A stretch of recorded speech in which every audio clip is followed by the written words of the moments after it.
নানা সময়ে আকাশে ব্যালিস্টিক ক্ষেপণাস্ত্র উৎক্ষেপণ করে বিশ্ববাসীর কাছে নিজেদের সামরিক সক্ষমতার জানান দেয় উত্তর কোরিয়া। গেল নভেম্বরে 3বারের প্রচেষ্টার পর সফলভাবে গোয়েন্দা স্যাটেলাইট উৎক্ষেপণ করে দেশটি। এবার 27 মে থেকে 4 জুনের মধ্যে আবারও মহাকাশে স্যাটেলাইট পাঠানোর বিষয়ে প্রতিবেশী দেশ জাপানকে অবহিত করেছে পিয়ংইয়ং। জাপানের কোস্টগার্ড জানিয়েছে, উত্তর কোরিয়া রোববার দিবাগত রাত থেকে সোমবারের মধ্যে শুরু করেছে স্যাটেলাইট উৎক্ষেপণের 8 দিনের কার্যক্রম। উপগ্রহ বহনকারী রকেটের ধ্বংসাবশেষ পড়ার সম্ভাবনা থাকায় দেশটির কোরীয় উপদ্বীপ এবং ফিলিপিন্সের লুজন দ্বীপের কাছে 3টি সামুদ্রিক অঞ্চলকে সতর্ক করা হয়েছে।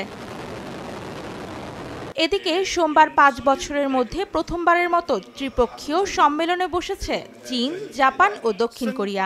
আঞ্চলিক সহযোগিতা বৃদ্ধি ও আন্তঃবাণিজ্যিক সম্পর্ক জোরদার করতে 2019 সালের পর এই প্রথম বৈঠকে বসেছে এশিয়ার এই 3 দেশ। এর আগেই উত্তর কোরিয়া স্যাটেলাইট প্রেরণের এই বিজ্ঞপ্তি জানায়। দেশটির এমন পরিকল্পনায় নিন্দা জানিয়েছেন জাপানের প্রধানমন্ত্রী ফুমিও কিশিদা। জাপানের পররাষ্ট্র মন্ত্রণালয় জানিয়েছে, পিয়ংইয়ং স্যাটেলাইট উৎক্ষেপণের ঘোষণার পর ওয়াশিংটন, টোকিও ও সিউলের কর্মকর্তারা টেলিফোনের মাধ্যমে আলোচনা করেছেন। তারা পিয়ংইয়ংকে এই পরিকল্পনা স্থগিত করার আহ্বান জানিয়েছে। উত্তর কোরিয়াকে সতর্ক করে জাপান বলেছে, ব্যালিস্টিক ক্ষেপণাস্ত্র প্রযুক্তি ব্যবহার করে স্যাটেলাইট উৎক্ষেপণ জাতিসংঘের প্রস্তাবের লঙ্ঘন। এদিকে পিয়ংইয়ংয়ের স্যাটেলাইট উৎক্ষেপণের পরিকল্পনার মধ্যেই সোমবার যুদ্ধবিমানের মহড়া চালিয়েছে সিউল। F-35 সহ প্রায় 20টি বিমান নিয়ে এ মহড়া চালায় দক্ষিণ কোরিয়া।